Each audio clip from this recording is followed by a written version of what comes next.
buenos días a todos.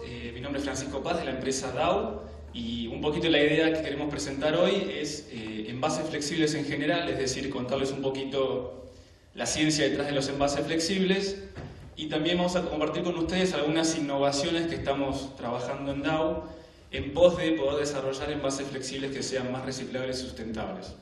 Antes de arrancar, quería consultar o contarles un poquito sobre DAO. Digamos, si yo digo la empresa DAO, ¿cuántas personas acá la conocen? Si quieren levantar la mano.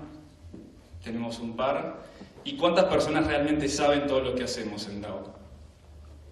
Un par de manos, ¿no? Bueno, para los que no levantaron la mano, quiero compartir un poquito, digamos, vamos a pasar ahí. Es muy difícil decir qué es lo que hacemos en DAO. Una definición que nos gusta bastante es decir que DAO utiliza la ciencia y la innovación para desarrollar productos que son esenciales para el desarrollo humano.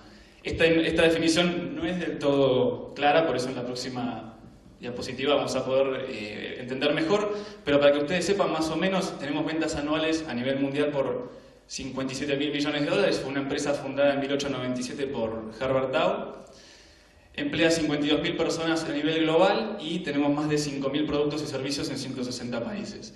Como sabemos que esto en general no ayuda a aclarar qué es lo que hacemos, vamos a pasar a la próxima. Acá está. Acá se puede ver un poquito más en claro las unidades de negocio de productos que trabajamos en DAO. Por un lado tenemos lo que llamamos plásticos de performance, donde acá en esta categoría se engloba principalmente el polietileno como material o materia prima plástica para fabricar una gran cantidad de productos. Tenemos especialidades plásticas, elastómeros, por ejemplo elastómeros utilizados para modificar las propiedades de impacto para golpes de autos, por ejemplo. Luego tenemos materiales de performance, aquí tenemos una gran cantidad de compuestos químicos, por ejemplo poliuretanos, se utilizan mucho para fabricar el relleno de los colchones, los asientos de los autos, etc. Y luego tenemos una gran categoría de químicos básicos, por ejemplo soda cáustica, es un compuesto químico muy utilizado para la limpieza industrial en general.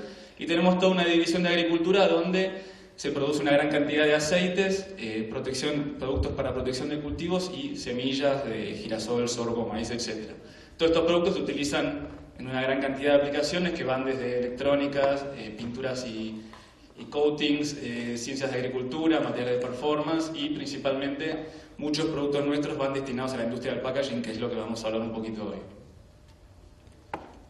Ya terminando con la presentación nuestra, en Argentina estamos presentes desde 1957, hay 1.500 empleados y tenemos dos complejos industriales en Bahía Blanca y en lo que es Puerto General San Martín. En Bahía Blanca es donde fabricamos a nivel local el polietileno, que se utiliza mucho en la industria del packaging.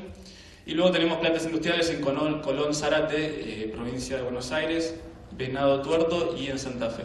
Tenemos 3 centros en Argentina de investigación y desarrollo y 2 fincas olivícolas en San Juan y nuestras oficinas centrales están en Buenos Aires. Ya entrando en el tema de envases flexibles, que es lo que nos compete. ¿Cómo me está pasando? ¿Todo el mundo conoce la definición de envase flexible cuando hablamos en general? Cuando hablamos de envase flexible estamos hablando principalmente de un envase formado por una o varias láminas de materiales que pueden ser de materiales flexibles, que pueden ser plásticos, metálicos o papel, ¿no? Nosotros cuando hablamos de envases flexibles decimos que el envase flexible en general tiene una gran cantidad de ventajas versus el envase rígido, que en general es las botellas o los frascos de vidrio, etc., ¿no?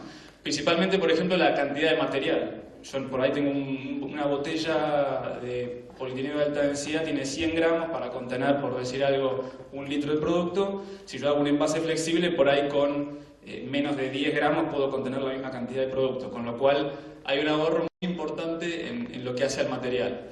Obviamente, como el material... se me pasó. Como el envase tiene menor cantidad de material, se necesita menos energía y recursos para fabricarlo y también luego para poder reciclar ese envase. Obviamente porque estamos de alguna manera procesando menor cantidad de material. La otra ventaja que tiene, nosotros siempre decimos, es el uso total del producto. Por ahí yo en un envase rígido termino de verter el contenido, pero siempre queda algo en el fondo que no es fácil de sacar. En un envase flexible, como yo puedo apretarlo y escurrirlo bien, hablamos siempre de que se puede utilizar el 100% del producto. Lo cual es sumamente interesante porque, no sé si han escuchado hablar, pero se está mencionando de que de todos los alimentos producidos a nivel mundial, prácticamente 1/3 se pierde por ya sea problemas en el transporte, problema de que no se utiliza todo o problema de que se compromete la hermeticidad del empaque. Una ventaja también de los envases flexibles es que hay mucha tecnología desarrollada en lo que se hace a fabricar materiales con diferentes capas que me permiten brindar diferentes funcionalidades, ya sea aspectos más estéticos para las capas externas, para que el envase sea más marketinero, para que sea que atraiga más al consumidor en góndola, o cuestiones más funcionales como por ejemplo poner capas con material barrera para poder extender la vida útil del producto adentro, ¿no? Caso por ahí de una mayonesa, una leche, etc. Un poquito lo que habíamos mencionado antes, otra ventaja fundamental es el tema de lo que es el transporte y el almacenamiento. O sea, cuando tenemos un envase rígido, muchas veces estamos transportando una gran cantidad de aire, que es lo que va en el interior del envase, y en el almacenamiento estamos en una situación similar. O sea, yo necesito mucho espacio para almacenar envases rígidos. En el caso de envases flexibles, esto no sucede, ya que el envase flexible se puede aplastar o de alguna manera plegar para que ocupe un mínimo espacio.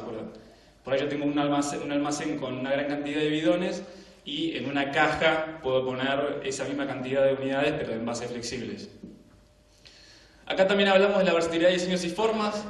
Uno puede hacer envases con válvulas, con picos, con formitas. La verdad que uno puede hacer cualquier cantidad de formas y diseños para poder atraer al consumidor. Y bueno, acá hablamos, lo habíamos mencionado antes, pero estamos hablando también de la ocupación mínima de espacio físico en su almacenamiento. Ya yendo un poquito más en detalle lo que es el proceso de fabricación de envases, nosotros siempre tratamos de clasificarlo en 3 etapas. Como en general los envases flexibles tienen una fuerte base de material plástico, siempre hablamos del proceso de extrusión. El proceso de extrusión es el proceso mediante el cual yo fabrico películas plásticas. Hay principalmente 2 grandes tecnologías, que es la que se llama la extrusión soplado por burbuja o la extrusión plana. Obviamente estas 2 tecnologías me van a servir más para determinada película que para otra, ¿no? Luego tenemos el proceso de impresión. Hoy en día se puede imprimir, la verdad que una gran cantidad de colores y sobre diferentes sustratos, ya sea tanto plásticos, papel, etc. Y luego hablamos del proceso de laminación, que básicamente el proceso de laminación es el proceso que me permite pegar las diferentes capas de un envase. Un punto importante igual es que en la tecnología de extrusión yo puedo de alguna manera ya fabricar materiales con 7, 9 capas, porque en esa misma tecnología de extrusión se fabrica una sola lámina, pero que puede tener 7, 9 capas, 5, 3. En el proceso de laminación lo que yo hago es pego sustratos que no se pueden coextrudar, se dice. Y yendo en lo que hace la identificación de materiales, hoy en día existe un sistema para poder identificar los materiales, la norma CTM 7611, que básicamente son los famosos triangulitos que uno ve muchas veces en los envases. Se puede identificar el PET, el de alta densidad, PVC, baja, polipropileno y poliestireno, y hay una categoría para otros. El tema nosotros vemos es que esta identificación por ahí se desarrolló cuando se empezaron a desarrollar los envases flexibles rígidos, porque ahí el envase rígido en general es de un solo material, por ejemplo la botella de PET. En ese caso le pongo el loguito del 1. El tema con los envases flexibles es que la tecnología avanzó tanto y se permite combinar tantos materiales que hoy en día este sistema quizás no es el mejor para poder identificarlo, porque siempre caigo en la categoría 7, quizás, que es la que de alguna manera no me permite meter ningún otro material, y con el logo 7, que significa cualquier otro material, no se permite identificar bien el envase, lo cual después dificulta también su reciclado, porque si la persona que recibe el envase no sabe bien con qué está hecho, es muy difícil que lo pueda llegar a reciclar. Ahora rápidamente queremos contarle un poquito los diferentes materiales que se utilizan en envases flexibles. La idea no es entrar en cuestiones técnicas, sino avanzar más rápidamente. Ahí está. Bien. Un envase flexible, un material utilizado mucho en envases flexibles, por ejemplo, es el PET, o polietileno tereftalato, o poliéster también llamado. Este material es el mismo material que se utiliza para las botellas, por ejemplo, Coca-Cola, agua, etc., ¿no? El tema es que este material se puede fabricar en la forma de película y después se puede laminar con un polietileno para fabricar, por ejemplo, el famoso envase llamado Doypack. Por ejemplo, ese envase flexible que se puede parar donde vienen muchos productos de limpieza o donde vienen muchos productos de alimentos, mayonesa, ketchup, etc. Justamente la buena o la propiedad interesante del poliéster es que tiene muy alta rigidez. Eso significa que el material tiene una tendencia a poder pararse. En cambio, si yo lo hiciera un material más blando, el envase no se pararía, tendería como a querer caerse. También tiene muy alta resistencia mecánica, muy buena propiedad óptica, o sea, tiene muy buen brillo, lo cual es lindo para que en la góndola el producto se vea atractivo, y tiene muy alta resistencia a la rotura. Otro material es la poliamida, con el simbolito, acá tenemos el simbolito en general utilizado en la industria y el nombre completo. La poliamida es un material que tiene muy buena resistencia termomecánica, o sea, es un material que se utiliza mucho en, no sé si escucharon hablar de los envases termoformados. Por ejemplo, cómo las bandejitas, por ejemplo, cómo vienen las empanadas de la salteña, por decirlo de alguna manera, vieron que viene como una bandejita, ese envase se fabrica con un proceso termoformado. Y la poliamida se utiliza mucho en envases termoformados flexibles, donde vienen los jamones, los quesos feteados, que son como bandejitas con una profundidad de 1 centímetro o 2 como mucho. La poliamida se usa mucho ya que la necesito para que el material forme bien esa bandejita. Otro material utilizado también es el EUH, etilén-vinilalcohol, que se utiliza mucho para dar barrera al oxígeno, por ejemplo en la leche larga vida. Yo si quiero proteger mi producto, tengo que protegerlo de la humedad y del oxígeno. En el caso de que yo lo quiera proteger del oxígeno, dentro de las capas de ese envase le puedo poner una capa de EUH para que no pase el oxígeno al producto, lo cual me permite extender la vida útil del mismo. Pasando ya quizás a los materiales más masivamente utilizados en la industria del packaging, el polipropileno es el material por excelencia para todo lo que es snacks, galletitas, etc. Tiene muy buen brillo, tiene muy buena rigidez. Lo que llamamos rigidez es que yo agarro el envase y cuando lo manipulo hace ruidito como crocante, como un ruido medio así a crunch.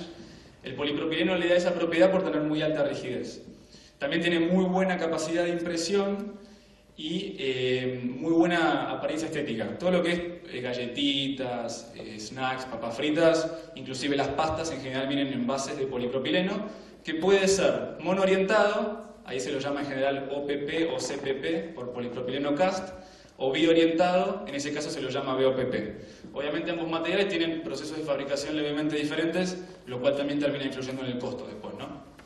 Y el polietileno, que es lo que fabricamos nosotros, es un material también muy ampliamente utilizado en la industria del packaging.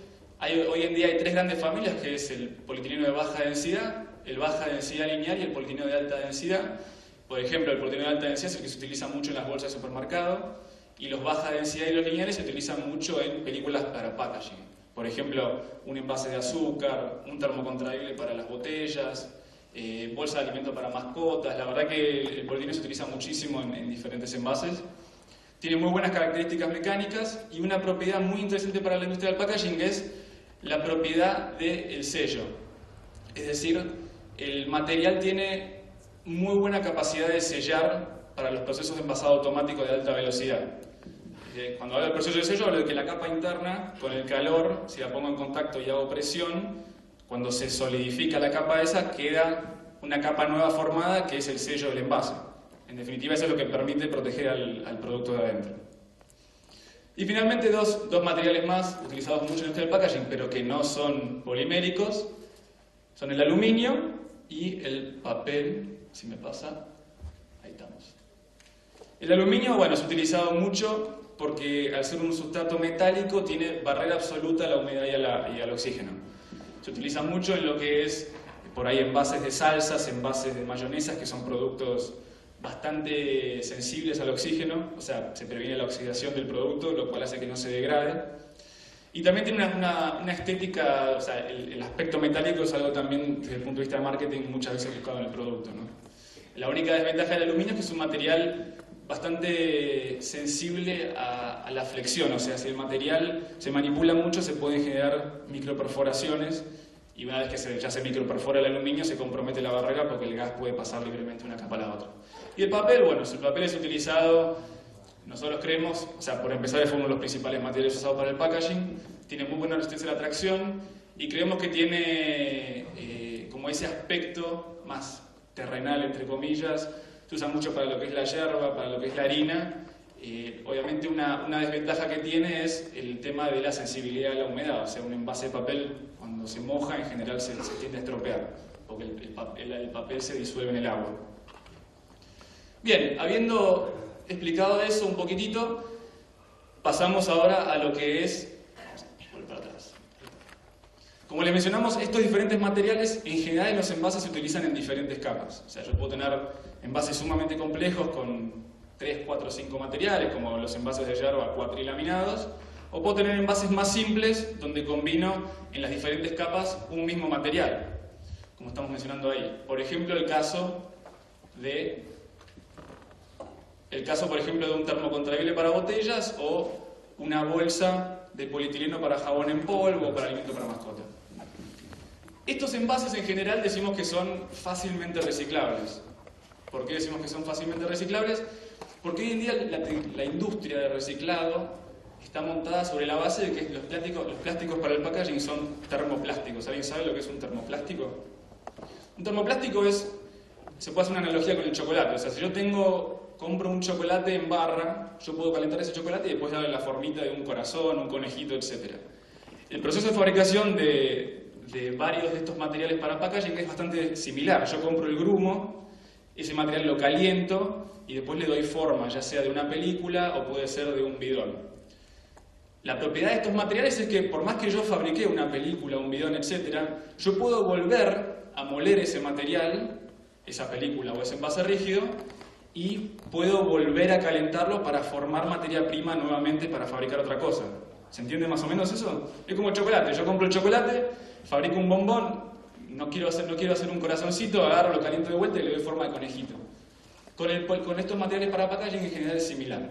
Entonces, en el caso de que yo tenga un envase o una película flexible de un solo material, o con combinaciones del mismo material en diferentes capas, decimos que este envase en general es fácilmente reciclable porque yo lo muelo, lo caliento, vuelvo a fabricar materia prima y con eso puedo fabricar nuevamente otra cosa, una bolsa de residuos, una cañería, un caño corrugado, etc. En el caso de los envases, que son de varias capas pero de un solo material, el trabajo principal tiene que estar en identificar bien estos materiales. ¿Qué decimos cuando hablamos de identificarlos? Que el consumidor y toda la cadena de reciclado sepa que estos envases son fácilmente reciclables. Por eso, por ejemplo, acá, esto es una iniciativa que está llevando adelante Ecoplas, o sea, ahora espero que Mario les cuente un poco más, pero básicamente es un logo que se está trabajando para poder identificar envases que son 100% polietileno y por lo tanto son envases que son fácilmente reciclables. Ya cuando avanzamos a envases un poco más complejos, donde mezclamos diferentes materiales en diferentes capas, por ejemplo el caso de una salsa de tomate que tiene un PET, un aluminio y un polietileno, fíjense que el PET va por afuera para darle buen brillo, el aluminio va en el centro para darle una barrera absoluta al oxígeno y el polietileno en general va en la capa de sello para poder facilitar el proceso de envasado automático. Cuando tengamos un envase de estas características o un envase para salchichas donde tenemos poliamida, polietileno y otros materiales, el proceso de reciclado es un poco más complicado. ¿Por qué? Porque hoy en día la industria no está del todo desarrollada como para poder separar fácilmente o de una manera económicamente viable las diferentes capas del material. O sea, si yo muelo el material, cuando lo caliento tengo 3 mezclas de materiales incompatibles.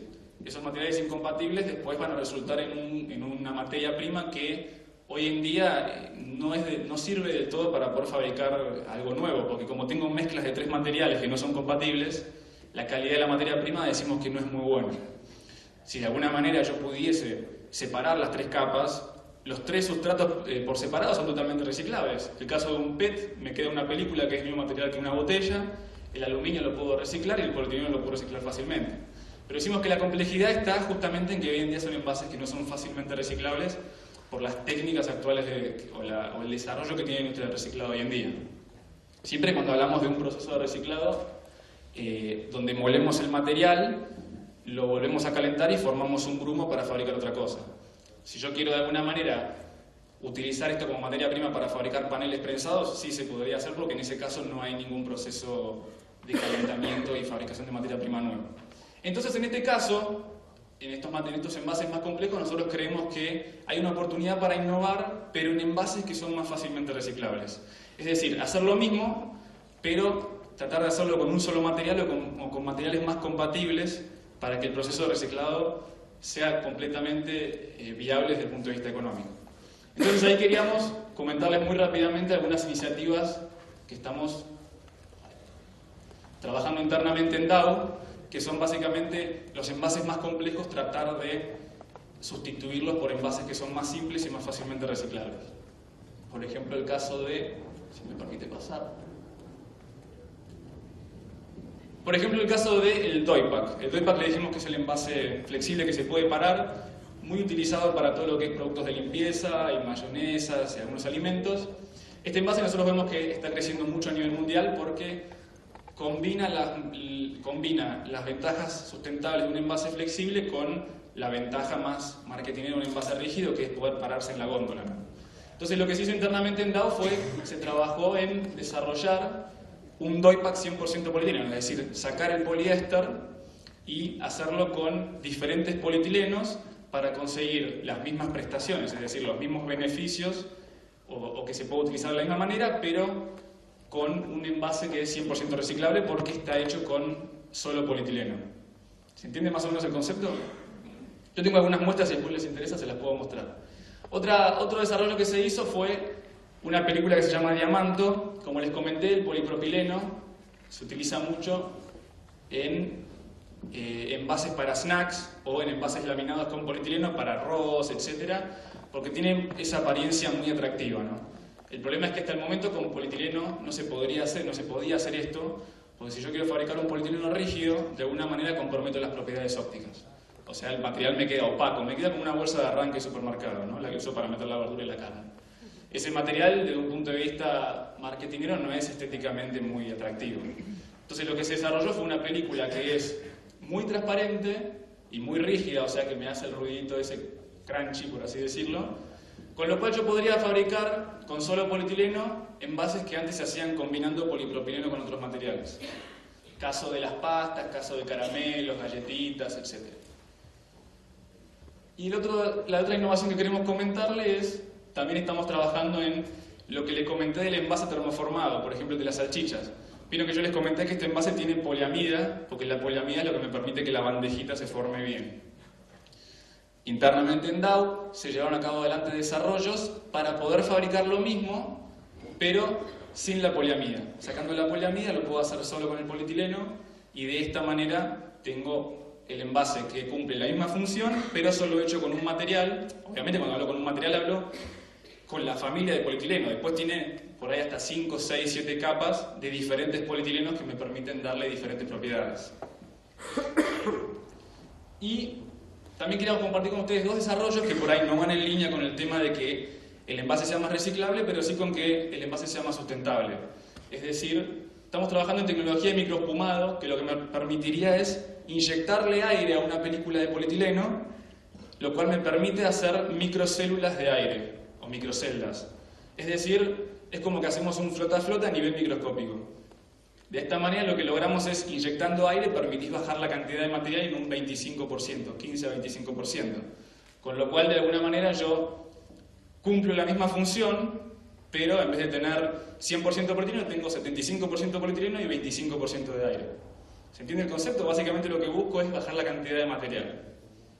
Bajando la cantidad de material tenemos un envase que cumple la misma función con menor peso, con lo cual desde el punto de vista logístico tenemos un impacto y también desde el punto de vista de lo que es la disposición final del reciclado del envase. Y para contarles la última innovación, estamos trabajando en envases flexibles que podrían reemplazar envases rígidos de gran tamaño, es decir, por ejemplo, bidones. Si uno se fija, los bidones en general de 3, 5, 10, 20 litros, hoy en día es un mercado exclusivamente de envases rígidos, porque en flexible no existía nada. Lo que hizo Dow fue, se alió con una empresa americana que se llama Smart Bottle, que tiene las patentes del desarrollo de un envase flexible, pero de gran tamaño. Acá tengo una muestrita que si quieren les muestro muy rápido. Básicamente el envase viene de esta manera, está totalmente plegado. Denme 2 segundos, esperen. Cuando el envase se llena,